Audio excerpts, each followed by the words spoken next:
balanced cabinet, but bravo to Ethiopia, which also has a gender cabinet.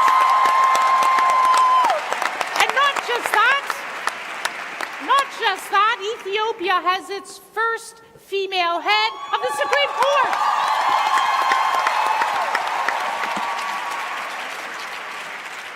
You are betraying your fundamental principle. You didn't listen. I said there was a female head of the Supreme Court. Yeah. And now I'm saying there's a female president. Please welcome Sahle-Work Zewde. Welcome to Canada. Soyez le bienvenu. Merci. You know better than anyone just how deeply ingrained gender inequality is in your country. It's even embedded in some of your traditional languages. What difference will it make having not just women in power, but being seen to be in power? Does it change perceptions? Can it even change the reality? Well, thank you very much, Liz. I'm very happy to be here. Merci beaucoup. Yes, I'm very much humble for being the first female president of Ethiopia. I mean, it is, I mean, my coming here, I believe, has sent a very powerful message, not only for Ethiopia, for Africa, but for the whole world, that we have an unfinished business to do. I think it has also shown, I mean, my coming here is a direct consequence of the reform agenda that is being unfolded currently in Ethiopia. It has definitely changed the perception. It has changed the public opinion on what women can do. And it has shown that really it's possible. Having said that, I would like to also say, as you have said, we have a parity in the government, we have prominent women in many high positions currently in Ethiopia. But for me, the work has just started. We cannot be the trees hiding the forest. If people think that the job is done, then we have a big problem. When you are a pioneer and you are the first to do something, and I have seen it in my past lives as well, it's a door that is opening for you, and what you do is to make sure that this door remains open.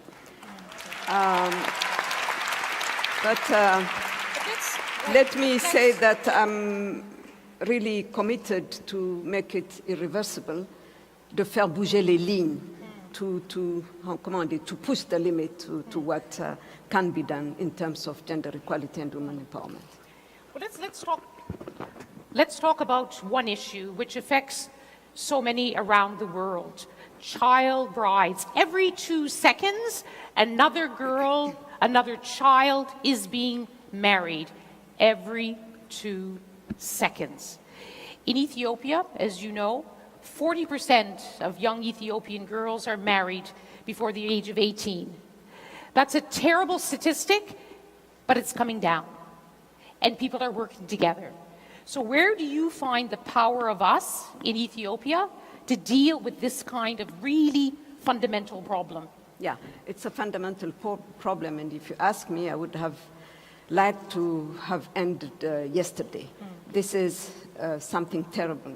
And if you see me here, sitting here, it's because I had the chance to go to school, to have education, and to have avoided all this. So this has definitely to stop. Having said that, as you rightly pointed out, it's one of the success stories. The number is declining, and we'll have to continue doing so.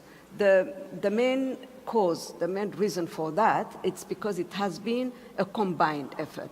It has been a work that was done at the grassroots. And when we talk about women, this is where we have to go, about girls. The community, I mean, women at the community level has played a big role. Second, the education to elders, community elders, religious leaders has also contributed tremendously. The other thing is also the Parents Association within schools that are reporting those who are not coming to school if somebody is missing, and so on. This is a very collaborative effort. I think this is a good example, a best practice that shows that if you want to change social norms, and social norms have to be changed, this is the way you will have to proceed. It has to be at the grassroots. I'm saying this because sometimes our commitments remain in conference rooms, so we have to go to the grassroots.